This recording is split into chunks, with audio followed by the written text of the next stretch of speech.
now that I have my diagrams. If you want to join me, I'm on page 1152.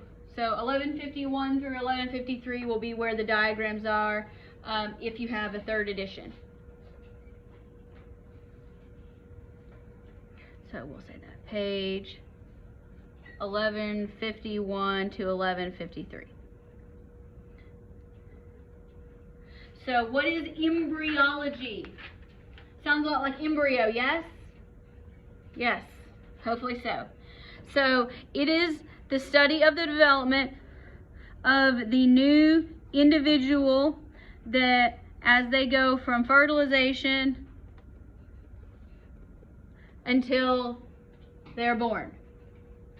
We're not going to get into complicated topics such as life. We're not going to be controversial. So purely in the scientific sense.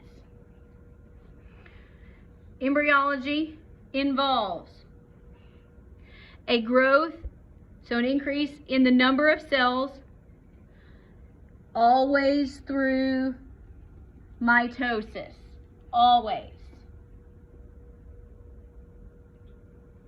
Meiosis only happens in the production of cells that can be used for fertilization. So it's got to get more cells. The cells have to be different because all the cells in me are different from the one that I came from.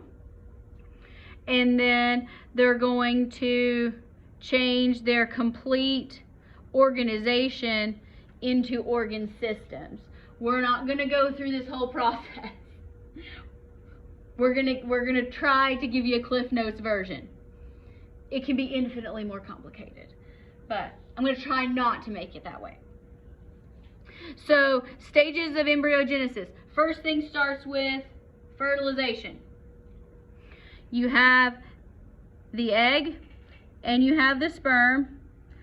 Now let's go with DNA here.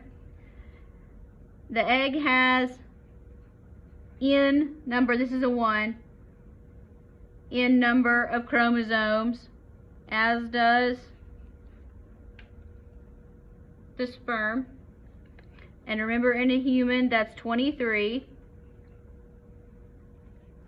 So when that happens, you have a fertilized egg, which now has 2N or 23 pairs. This has the makings, the beginnings of a new human. So that would be 23 pairs. And usually at this point, it is referred to as a zygote. I didn't name it.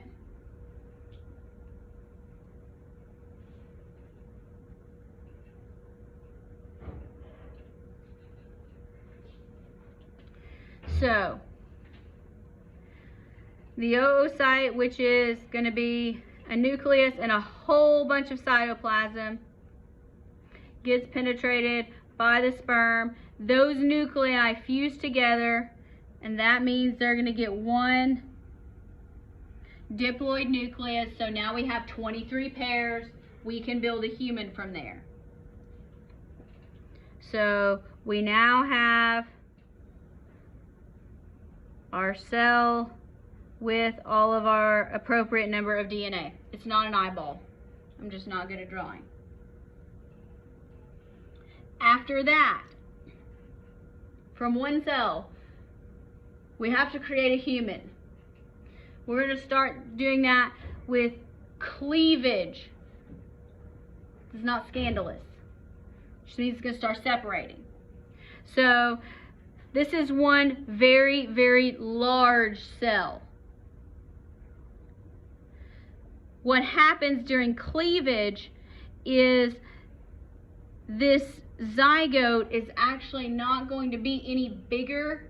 It's going to form more smaller cells. So we're going to divide up the cytoplasm and give each one of them a nucleus.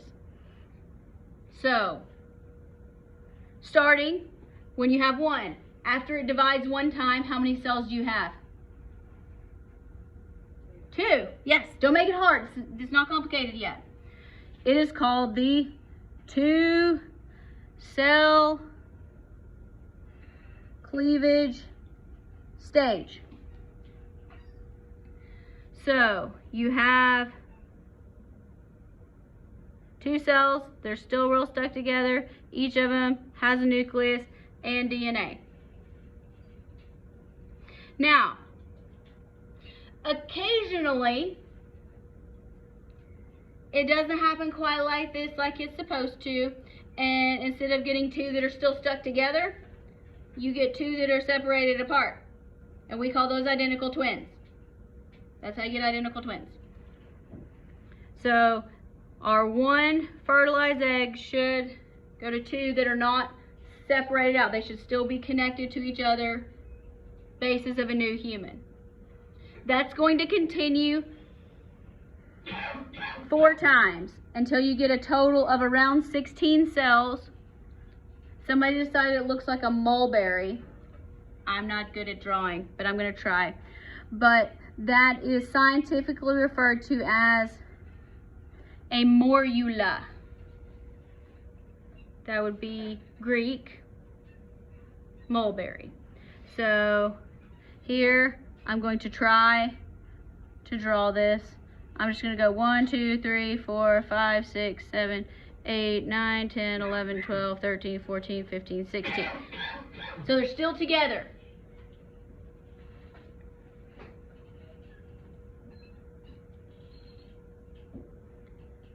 Then they're going to form a hollow ball. So they're going to they're going to be in a sphere with some space in the middle. I can't draw that. So think of like if you cut a globe open and there's like empty space. All right. So this is called a blastula. So this is the hollow ball. I did not learn it as a blastula. I learned it as a blastocyst. Means the same thing. Both are acceptable. Hollow ball. Now, from our hollow ball, let me try to draw it. It's not going to look very good. But here's our blastula. We're going to have, I'm not counting these, okay? We've got our cells here, and they're making a ball here, but a lot of them are clumped on one side, and then there's kind of like just enough to complete a ring. Now, this part right here, where there's kind of bunched together like a bunch of grapes, that is called the inner cell mass, or the ICM, intercell mass. That is what actually is going to form the embryo and will become the human.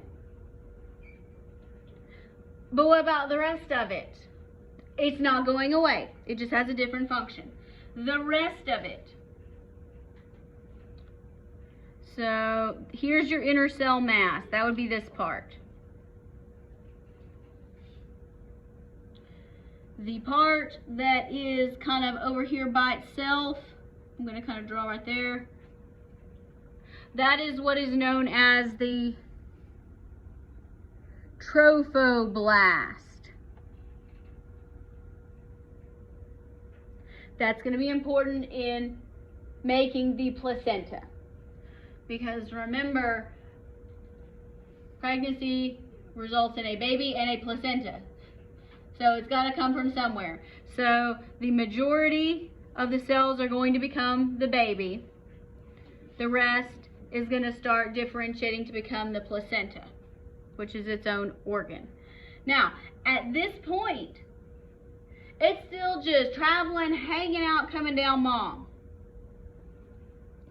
It does not actually implant in the uterine tissue of the female, who will be mom, until around 7 days. So it's going to take 7 days to make the journey on down. Fertilization generally occurs in the female uterine tube. It's dividing. It's not taking up much space, so it's continuing to divide and differentiate. That starts immediately.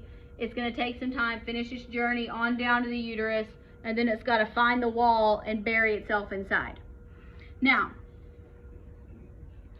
the trophoblast, that would be the placenta portion, not the baby. It is going to start secreting enzymes. And that's what's actually going to allow it to implant itself into the uterus. It's going to need that because it's going to need blood supply, fuel that's going to come from mom. A developing embryo, developing zygote does not have a lot of energy to use. It gets that from mom. This process of burrowing is going to take from day 7 to day 14, so it takes some time. As it does that, the female uterus, this is of mom, is going to start to grow over it, and that's going to become the rest of the placenta. So this edge here plus mom tissue forms placenta. This part here forms baby. With me so far? All right. There's a lot that goes on before a positive pregnancy test happens, I promise. All right. So if you're measuring from a female cycle, this is not on the test, but just for practical purposes, the uterine cycle starts with the first day of menstruation. So ovulation is going to happen around day 14. So we don't even start thinking about this stuff happening. By the time you get to day 14, this is going to be somewhere around 28 to 30 days after the start of the last period. So we're not even talking about a month. So at this point, female has likely no idea whether pregnancy has occurred or not. It takes a little bit more time. So now, once it's implanted, things start happening real fast. We start to get what looks like a baby real quick. You get what is called make sure I say this, gastrula. Gastrula. So this clump of cells starts rolling in on itself, and it's going to form 3 layers. So I'm going to try to draw this. It's going to look terrible, but give me some grace. I'll show you pictures when I'm done. So we're going to have, I'm going to try to draw this with 3 layers.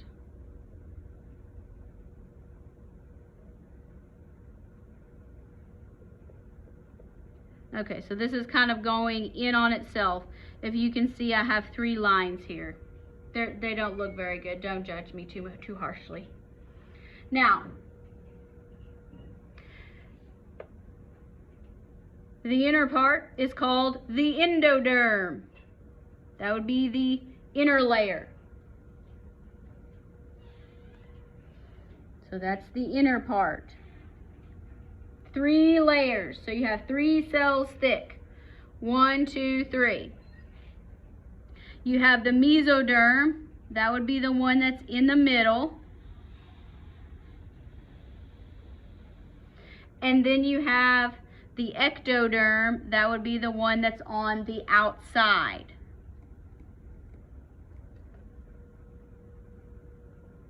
So these are these layers of the inner cell mass.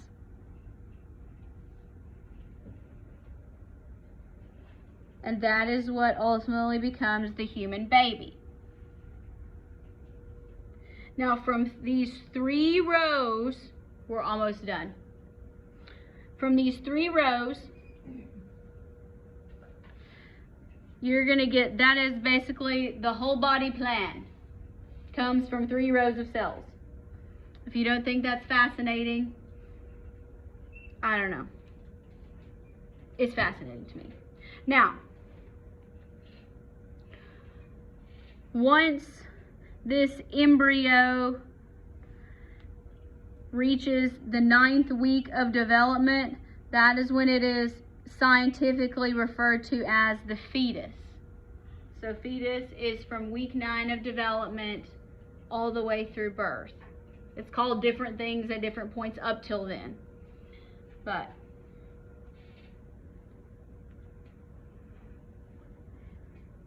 And it is going to grow and grow and grow. All of this normal cell division by mitosis,